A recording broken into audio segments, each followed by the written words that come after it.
All right, traders, this is Blake Morrow. You are listening to the Morning Edge webinar. And hey, just to let you guys know, crude is continuing to move higher. Here's crude.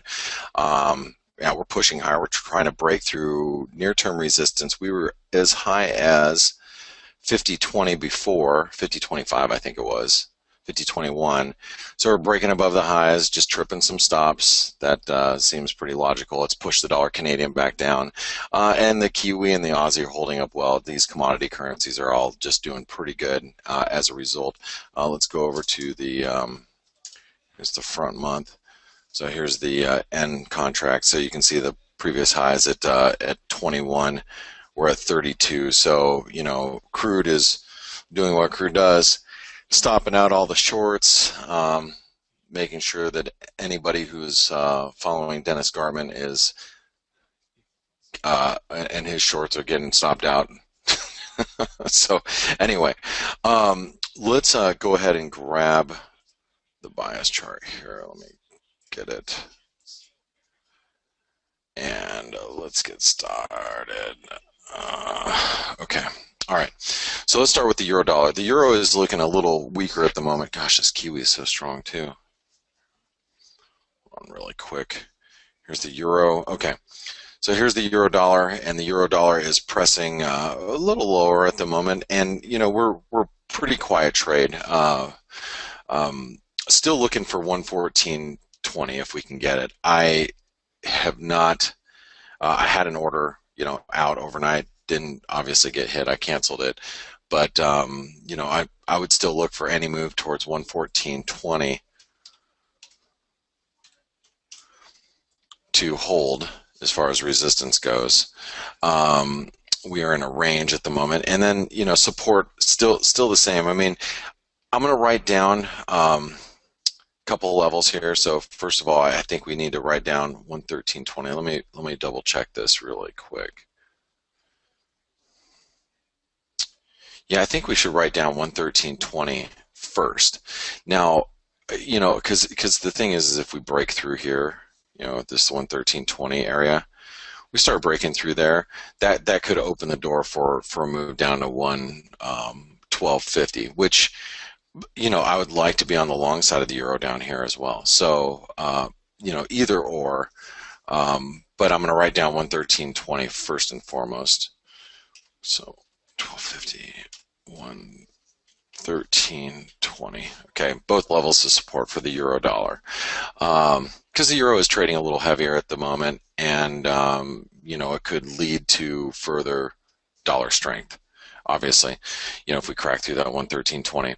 Now the pound is holding up very well, and like I said, there was a nice move squeeze. I have no idea why that happened. People are attributing it to some sort of fat finger trading error, but what it did is it spiked us up aggressively. We came back down, but we're really holding up very well here, and we're at that 146 resistance. Now remember, let's go over to a 4-hour chart. We talked about a move up to 146 as being a good short.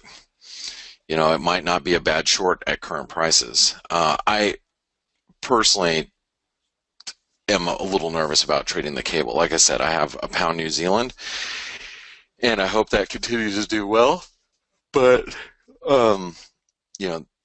that I'm not. That's my only cable position right now, and I'm up a couple hundred pips, and I'm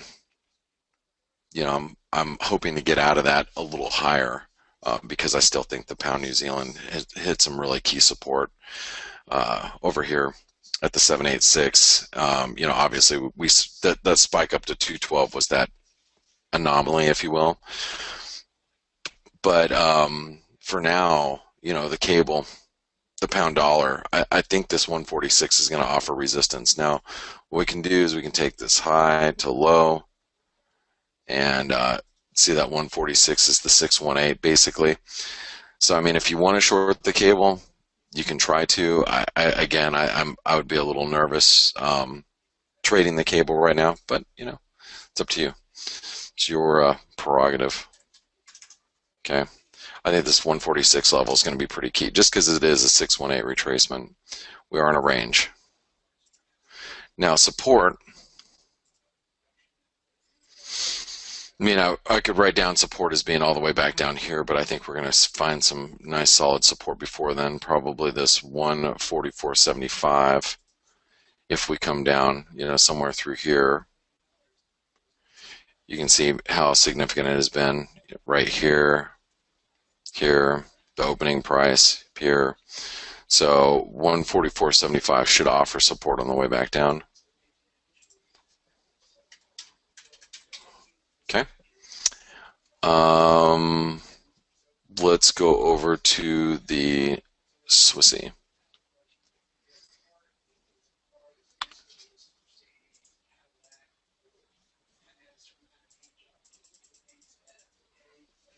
Okay, so here's the Swissy, and we hit the 618 retracement. I wasn't around when that hit, but you can see this 96.40 is going to be very significant.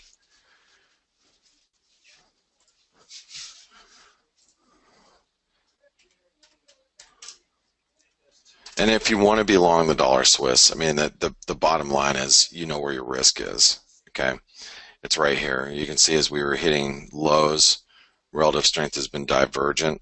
Okay, so now what's going to take some of this downside pressure off would be a move above 97.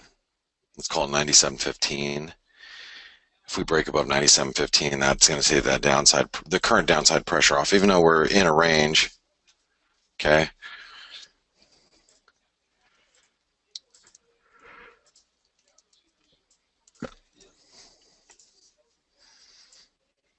Even though we're in a range here, that downside pressure gets taken off if we can break back above that 97.15 level, and that'll create a hammer, especially if it's by the end of the day and the dollar ends up it's the day higher, which means that we could get a recovery going into the next couple of days back up towards this 98-cent level. But again, I'm not playing the dollar Swiss. But man, that's a nice hammer there on a 4-hour, which leads me to believe that there's probably going to be some dollar strength coming around if we can hold up here over the next hour or so. Dollar yen.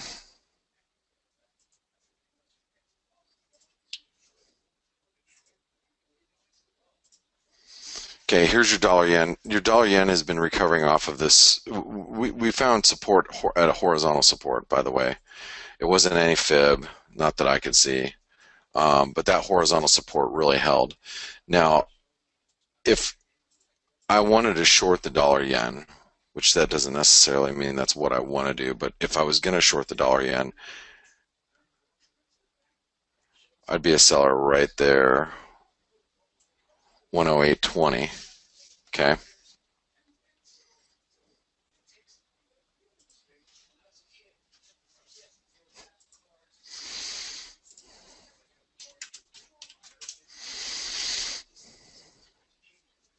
Now support from here.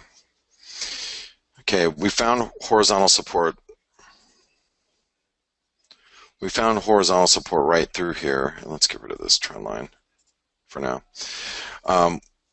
We found horizontal support through here, obviously. So any dip now, probably back to 107, is going to be fairly well supported. Maybe even back to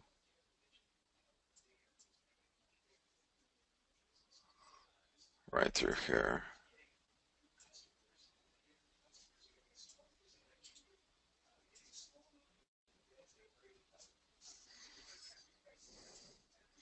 Yeah, I would assume that now any dip down towards 107, even 106.90, is going to be pretty good support, because I think there's probably a lot of traders that think, oh man, I should have been a buyer down there. I didn't get an opportunity. So, and anybody who's short's probably thinking, well, if I can just get long down there, it probably wouldn't be a bad place. So, 106.90 will be support. Not great support, but support nonetheless. we're in a range here on the yen as well. All right, let's take a look at the Canadian. So the dollar Canadian has obviously, with crude oil rallying, the dollar Canadian has been under pressure. Now I'm expecting a move to 127.50. That is a 618 retracement. You know, we're pretty oversold. You can look at the 4-hour chart. The RSI is very, very oversold at this level. So we're starting to get into, you know, what people are going to be considering as some value plays, especially, you know, people think, all right, well, crude's going to stall somewhere around this $50 level. So if that's the case, then 127.50 should be touched and probably respected. My stops are getting fairly close. They're not too far away from here. So 127.50 is going to be major support, in my opinion. And I'm considering adding, but to my longs, because I've only got a half-size position long in the dollar Canadian. But I'm more at this point. I'm more concerned with the price in crude. Okay. Now with the dollar Canadian resistance, you know, what will take this downside pressure off? And by the way, the flag from yesterday played out, so let me remove that. Matter of fact, hold on really quick.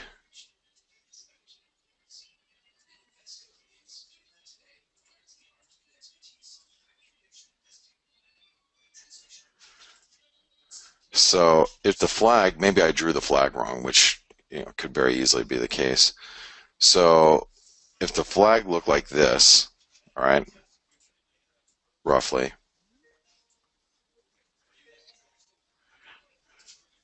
if the flag looked like that, then we have this. If the flag looked like this, then we basically completed that flag, or really close to completed it. Now I had it drawn yesterday as this. Okay.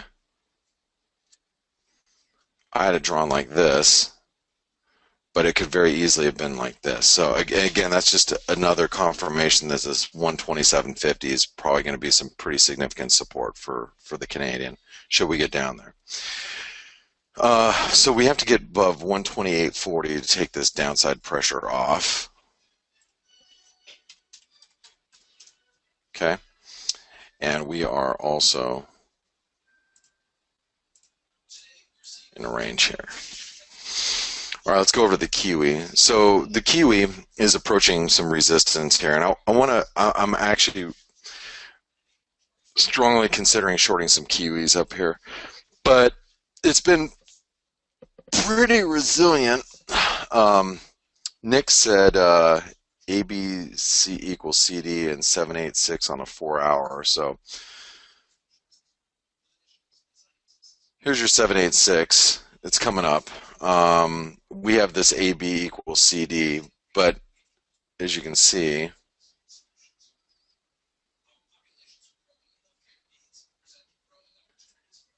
it exceeded that. Okay, exceeded just slightly. Now, as we hit new highs, and this is right up into trendline resistance here. Here's your daily. Okay, we're moving right into trendline resistance. It's somewhere around here. I don't know. It's hard to know on this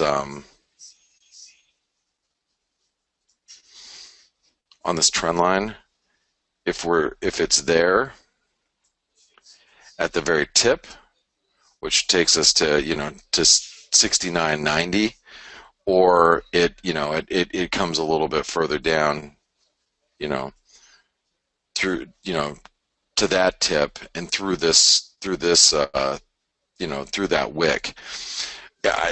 I don't know, you know, and that's why you have to kind of be flexible here. All I know is the Kiwi dollar is starting to come into some pretty key resistance, which, you know, I'd probably like to see a little bit of equity market weakness, you know, some commodity. Oh wow, did you guys see crude or gold? Gold just rolled over too. Gold was down $3 when I stepped in this morning. It's down 7, so maybe that'll weigh a little bit on the New Zealand. But anyway, I know we're coming up in no resistance here. So the 786 is 69.74. Maybe that's the number that really is it.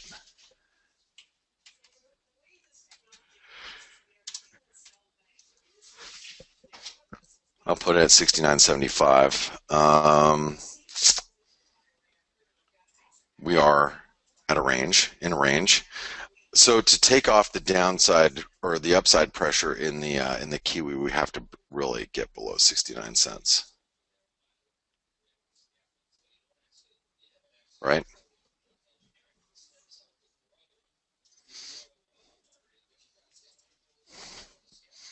This seems to be really key support. Now remember the RBNZ meets tomorrow, and you might get some nervous Nellies ahead of the RBNZ. Do keep in mind that expectations have shifted dramatically from expecting a rate cut to expecting the RBNZ to stay on hold. So, maybe some traders that are long the Kiwi might say, well, how about if the RBNZ, decides they do want to, have a surprise cut. I don't think that they are. I think that they're gonna keep rates on hold, but at the same time, you could get a situation where they're a little bit more dovish and they leave expectations for the next meeting to have a cut. And if that's the case, then the Kiwi will probably come back down again. So you might get some nervousness ahead of the RBNZ. So later today, you might see some Kiwi selling. Just food for thought.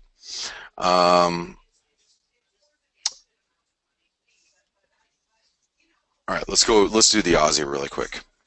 So the Aussie,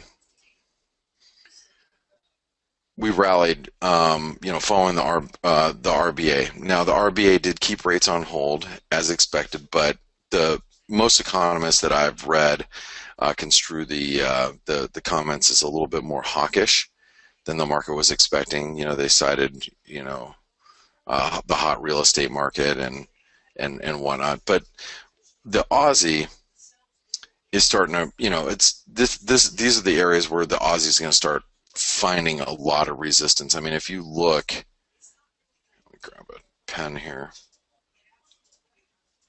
You look through here, ton of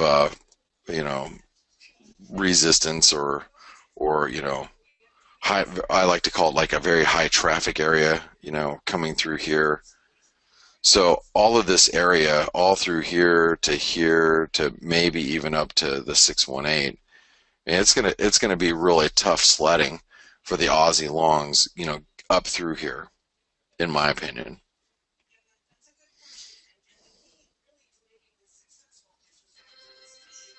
So the 50% retracement of this entire move down comes in at 74.90.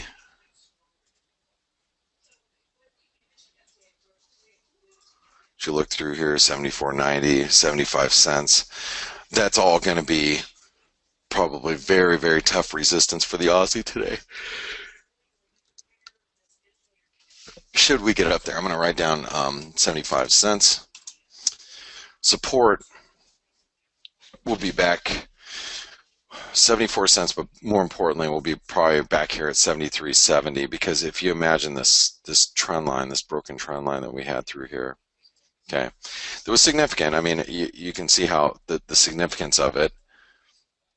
Here, we broke above it, it spiked. So now any move back down to 73.65 is going to be very well supported. Okay, and we were bearish, but let's just keep it back in a range. All right, I'm going to put you guys on hold for a few minutes. When I come back, we will continue on. So thank you all for being here. I'll see you in a few minutes. Thanks. Hi traders, this is Blake Morrow. You are listening to the Morning Edge webinar. I want to welcome you all back.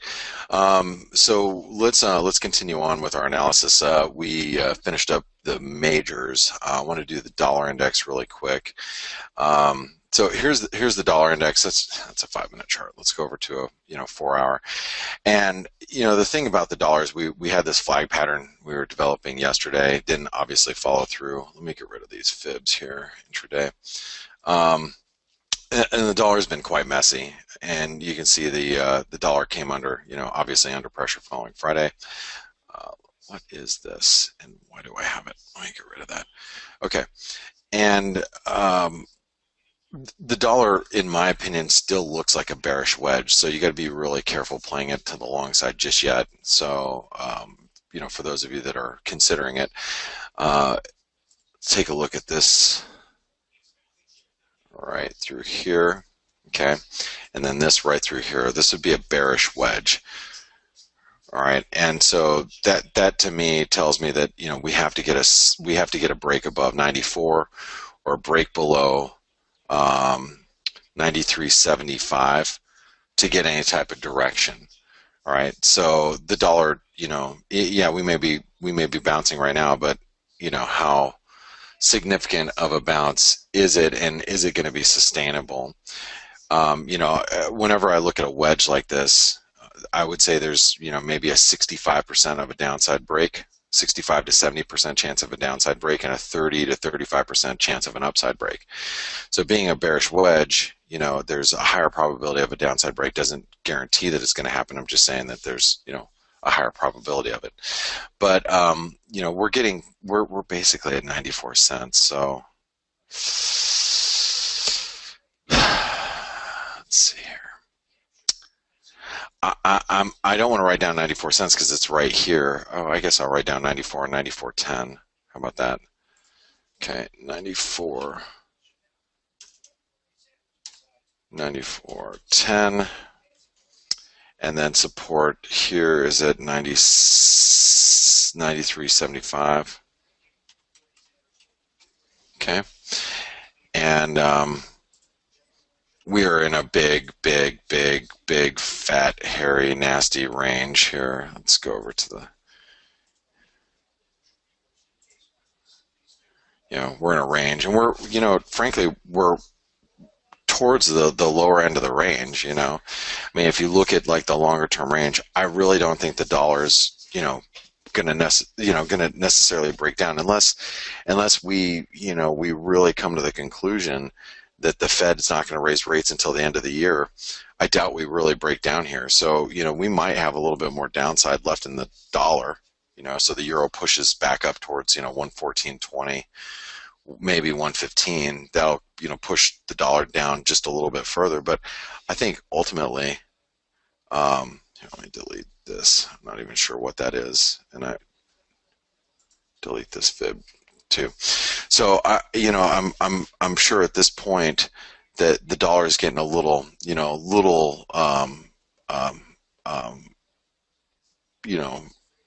too close to support to people that don't want to be really caught on the short side of the dollar either, especially if Janet Yellen surprises the market with a rate cut in July.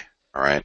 So anyway, that's why I feel that even if there's some downside in the dollar from here, it's going to be fairly limited. So if you go back and I can redraw those fibs here. Now, if you take that low to the high here, roughly, okay, support's going to be at 93.50. This is going to be really key support for the euro, or for the dollar.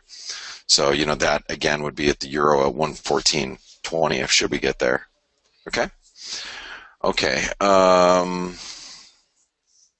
Like I said, the dollar is really right at resistance. If you want to be a seller of dollars, right, this is the place to do it. So in other words, if you really feel that like the dollar is going to turn here, buy the euro. This is the place to do it. And if the dollar index starts breaking above like 94, that you're on the wrong side. You know what I mean? Very manageable risk reward. All right, let's take a look at the peso. All right, here's the peso.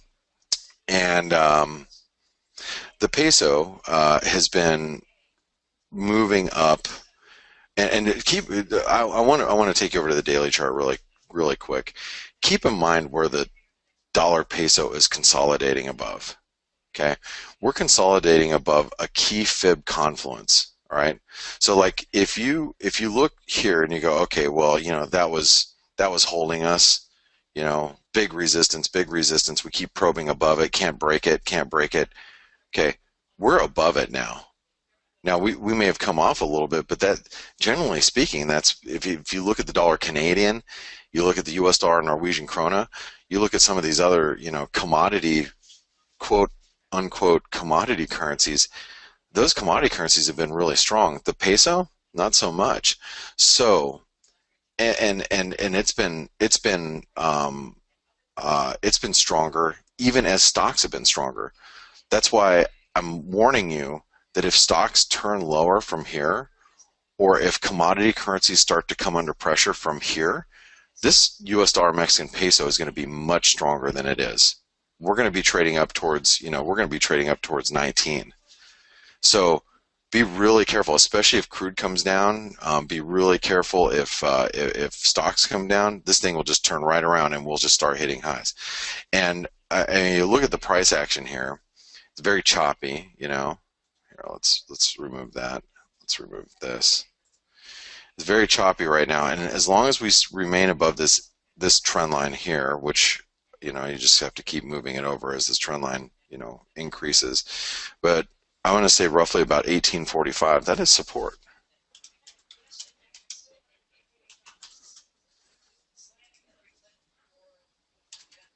$18.45, and then resistance is 1870 or 1872. Okay, holding up very, very well, and it's still bullish, guys. I know there are some of you trying to fade the strength of the dollar peso, and you're probably getting very frustrated. That's why I tweeted that out yesterday. Said if you're long the peso, that means you're short US dollar Mexican peso. If you're, and I tweeted it yesterday, if you're long the US dollar or you're long the Mexican peso, you're probably fairly nervous here. And it could very easily just spike right up to 19. Like I said, if commodity currencies come under pressure, this thing's gone. It's just gonna race higher. I frankly would like to short it above 19, maybe closer to 1950, and see if we can create some sort of double top up here. But thing looks strong. Let's go over to the Norwegian krona. So the Norwegian krona has pulled back, obviously with crude oil. It's pulled back quite nicely. Relative strength is divergent here on the 4-hour chart. I would assume this is really key support through here. This would be 808.50. Okay. Really, to take the downside pressure off, we have to break back above 815 or so. So let's see. US dollar, Norwegian krona.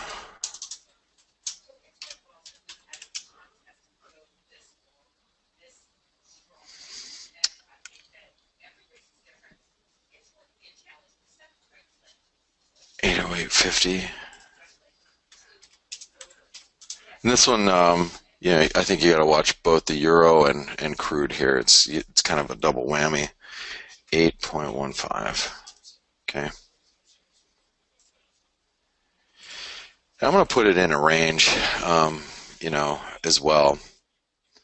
We're more or less range bound at this point. Let's take the Swedish krona.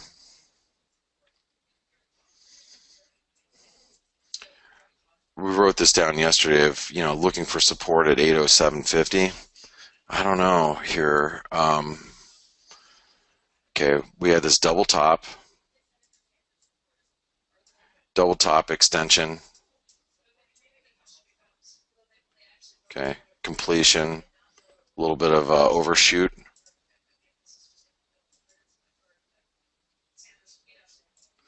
Look at horizontal support. We keep getting these like long wicks, false breakdowns below. That to me, would make me nervous if I was on the short side. Doesn't mean I really want to get long right now. No, I mean, I'm looking at the dollar index, and you guys saw the dollar index. It's, oops, I didn't want to do that. I wanted to delete this, is what I wanted to delete.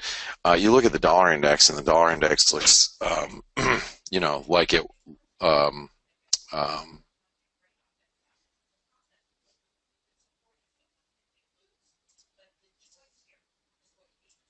the dollar index is, right up against resistance, which means that the US dollar Swedish krona is probably right up against resistance. But if you look at the dollar and the dollar decides it wants to break out here, like let's just say, that the 35% odds of it breaking higher happens. If that happens, oops, if that happens, look at the Swedish krona for a squeeze. All right. We're really resistance is going to come up here around 817, but I'm going to write down 817.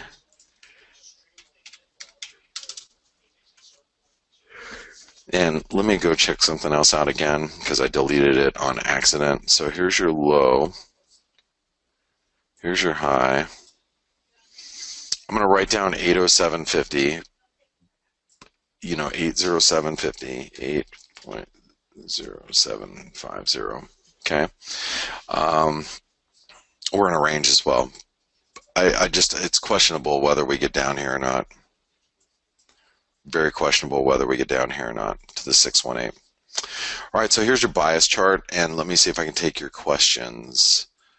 Wow, I have not a lot of questions this morning, which is great. I can get through these. All right, so